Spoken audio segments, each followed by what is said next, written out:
Salut à toutes et à tous. J'espère que vous allez bien. Moi, je vais très bien. Aujourd'hui, nous allons parler du psaume 91. Oui, nous allons parler du psaume 91 parce que nous prenons ça à tort. Je m'explique. Le psaume 91 commence par « Celui qui demeure sous l'abri du Très-Haut repose à l'ombre du Tout-Puissant ». C'est une condition. Si et seulement si tu demeures sous l'abri du Très-Haut, alors tu reposeras à l'ombre du Tout-Puissant. Si tu veux bénéficier de la protection de Dieu, tu dois t'assurer de demeurer sous l'abri de ce Dieu-là. Vous voyez un peu? Sous l'abri de ce Dieu-là. Est-ce que Jésus est ton protecteur? Est-ce que Jésus est ton refuge? Est-ce que Jésus est ton sauveur personnel? Est-ce que Jésus est ta forteresse? Est-ce que Jésus est ton recours? Si oui, alors le psaume 91 s'adresse à toi. Oui. Il pleut par exemple, il pleut fort, il y a le vent. La première des choses, c'est quoi? C'est de s'abriter. Pourquoi? Pour ne pas que la pluie nous chicote, pour ne pas que la pluie nous mouille, on s'abrite. Quand tu cours, tu rentres chez toi, quand tu es chez toi, quand tu es abrité, la pluie ne va pas te toucher.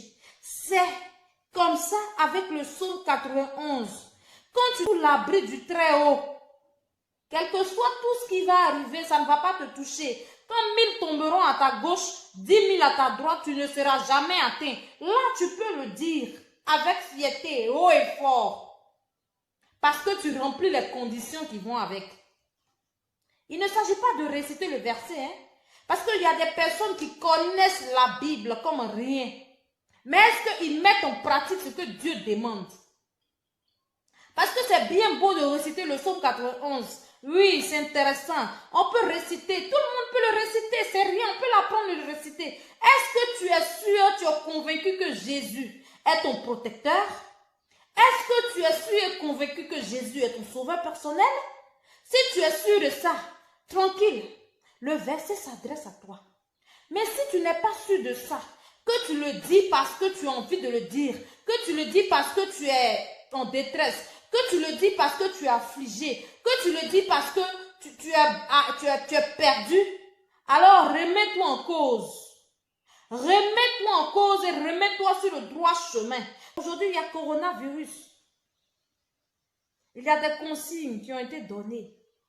D'accord? On suit ça normal. Mais pendant qu'on suit ça, on doit être sûr d'être sous l'abri du Très-Haut. Parce que quand tu finis de suivre les consignes, que tu n'es pas sous l'abri du Très-Haut, tu n'as pas récité le verset. Parce qu'il ne s'agit pas de toi. Dieu a dit à Moïse, et vous savez, connaissez l'histoire de Moïse. Moïse demeurait sous l'abri du Très-Haut. Moïse a été protégé en Égypte jusqu'à dans le désert. Parce qu'il demeurait sous l'abri du Très-Haut. Et remarquez les psaumes de David. David dit dans ses psaumes de demeurer en lui pour avoir le repos. C'est-à-dire que la condition est là. La condition, elle existe bel et bien. Quand tu récites le verset, il faut être sûr que tu es dans ces conditions-là. Et c'est ça. Donc vraiment, j'aimerais nous exhorter. Voilà, nous devons nous remettre en cause. Nous devons nous remettre en cause et c'est très important. Se poser la question à savoir, est-ce que Jésus est mon sauveur personnel?